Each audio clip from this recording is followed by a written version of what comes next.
Volunteers in Orange County are fighting to save the life of a German Shepherd whose owner may have been intentionally trying to starve it to death. Orange County Bureau Chief Eileen Frere has more on this sad abuse case and the courageous efforts of volunteers to save him. Oh, are you talking? The 3-year-old German Shepherd is named Courage for a reason. He's a survivor of extreme abuse. How can anyone do this? I mean, he's so sweet. He's so loving.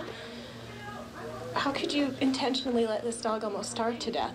This was Courage a week ago. He weighed under 40 pounds, less than half of what a healthy German Shepherd should weigh. So weak, he could not lift his head or swallow. Veterinarians say he had been starved for more than a month. He survived by eating dirt and rocks. Courage rescued by a Good Samaritan from an unknown location in Bellflower. The nonprofit German Shepherd Rescue of Orange County then stepped in. The community veterinary hospital in Garden Grove worked to save him. Around-the-clock feeding, we had to syringe feed him, we tube fed him. I have seen a lot of abuse cases, and I will say in my 20 years, this is probably one of the most severe that I've ever seen. What is it? You're okay. Volunteers are with Courage round the clock. He's a miracle. In the past week, he's gained 5 pounds, but officials say it will take months of care, the medical bills in the thousands of dollars, before he's back to normal. He's got a lot of people pulling for him. We've had phone calls from all over the country. So far, no one knows who did this to Courage, so the nonprofit is offering a reward of $1,000 for information leading to the arrest and conviction of those responsible. In Garden Grove, Eileen Frere, ABC 7 Eyewitness News.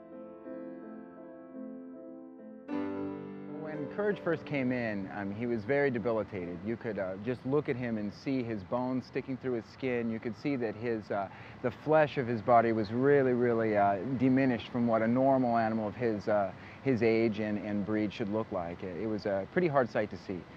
When he came in, I walked into shift and he was on our treatment table and vocalizing. He couldn't lift his head. I thought he was dying. I mean, he looked like he was ready to die. He was so debilitated, and when that happens, your internal organs fail, they go into shutdown, and that was my real concern, that even with all the medicine and support and everything that we can do, we may have been too late. He was in the worst shape I've ever seen a dog in, and I've seen some pretty bad cases doing rescue. I wanted to get him out of the hospital, so we actually brought him out here, and I laid him on the grass. I wanted to get him out in the sunshine, because at that point it wasn't looking good. And he couldn't lift his head. He was so weak, but he could talk. And I talked to him, and I was petting him, and he was doing his Courage, rah, rah, rah, rah. And I said to him, if you'll fight, we'll fight with you. I've been doing emergency medicine now for about 6 years, but I've worked in intensive care for about 9 years now, and I've never seen a dog that debilitated and still alive. When I went to feed him the first time, I kind of set the bowl beneath his face, and he didn't know what to do with it. And I had to physically grab the food, put it in my hand, open his mouth, and stick it inside. And he didn't even know how to chew it or anything. He just was really having a hard time even swallowing it. And finally, by the end of the night, kind of was smacking his lips together and getting the idea. Yeah, it's amazing to see him now, obviously. He looks like a well-fleshed dog. He looks like a dog that should look of his age and size, and it's really amazing to see the progress he's made. You know, just to see him alive was huge. To see him now, it's unbelievable. Yeah, he's a completely different dog. He doesn't even look the same. Oh, I just feel so very blessed to be a part of the team that helped Courage. I mean, he's such a blessing to us all. I think he's an inspiration for all of us, and I just truly feel blessed being able to be any part of that for him. Courage touched the world. Courage has a Facebook page with over 3,000 friends, and we had calls from Sweden, Spain, all over the country, all over the world. Courage touched something in people that I think he gave people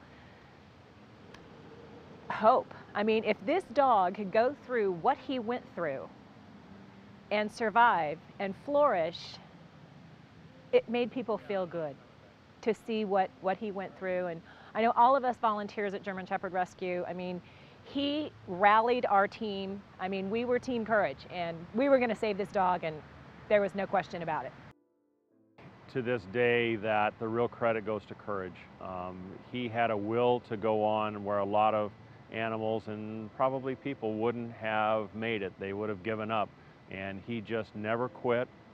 It was probably several days before we really realized the spirit that he had, and once he started eating and keeping food down, the credit goes to him. It was all about him and not us.